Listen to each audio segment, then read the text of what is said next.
Bowers last season, 112 receptions, 153 targets, 1,194 yards through the air, and 5 touchdowns. Thoughts on Brock Bowers?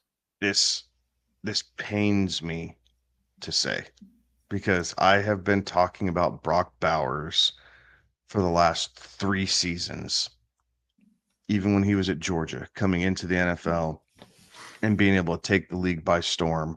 And it was fun to, be able to plant my flag there a couple years leading up and then him proving it his rookie year with the Las Vegas Raiders.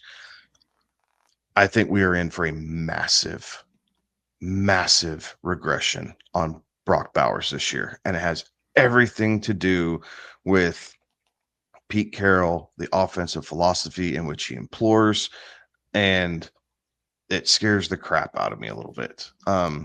Being a Brock Bowers fan. So, he was seeing 8.5 targets a game. 8.5 targets a game last year for Brock Bowers. Pete Carroll offense, I'm going to set the line at 5.5 targets per game in a Pete Carroll offense. And it is going to hurt big time. That is just this Las Vegas offense, even with Geno Smith, they're not going to be looking to move the ball down the field. It's going to be a lot of 3 yards in a cloud of dust. They're going to be leaning on Genty hard.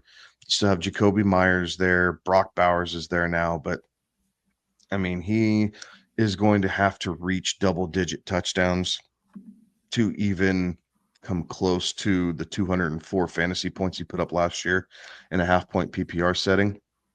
And I am not comfortable enough banking touchdowns, especially for the Las Vegas Raiders, that I would take him as the first tight end off the board. So on top of your criticism of Pete Carroll offense, who I mean is fair, but he's a defensive guy. His offensive coordinator is Chip Kelly. And I want you to go back and look at the last time Chip Kelly was in the NFL, which he was with the Eagles for the 2013 and 14 season, and then with the Giants, or not the Giants, with the Niners for the 15 or the 14 and 15 season. Right? Eagles from 13 to 15, and he was the Niners head coach in 16, excuse me. The tight end position under Chip Kelly did not get a ton of love. Now, granted, that's 10 years ago, and maybe he's learned and evolved his offense and blah, blah, blah, blah, blah. But like the tight end position still didn't get a ton of love. And he also never had a tight end pass catcher like Brock Bowers.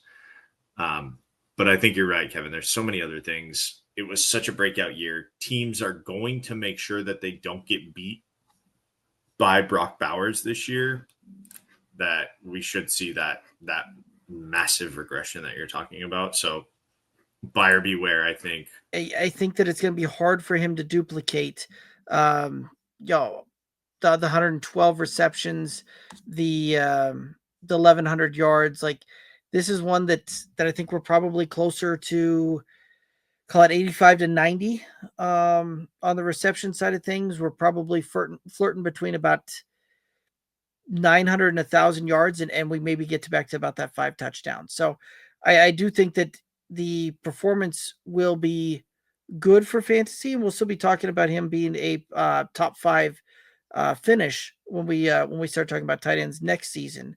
But that is going to be a very drastic disappointment for anybody that spent a top 2 pick on him, and I do see some of the regression coming. So as much as I think that there's some things that you can spin and be very positive about, at the end of the day, I do see it hard for him to return value with his draft capital.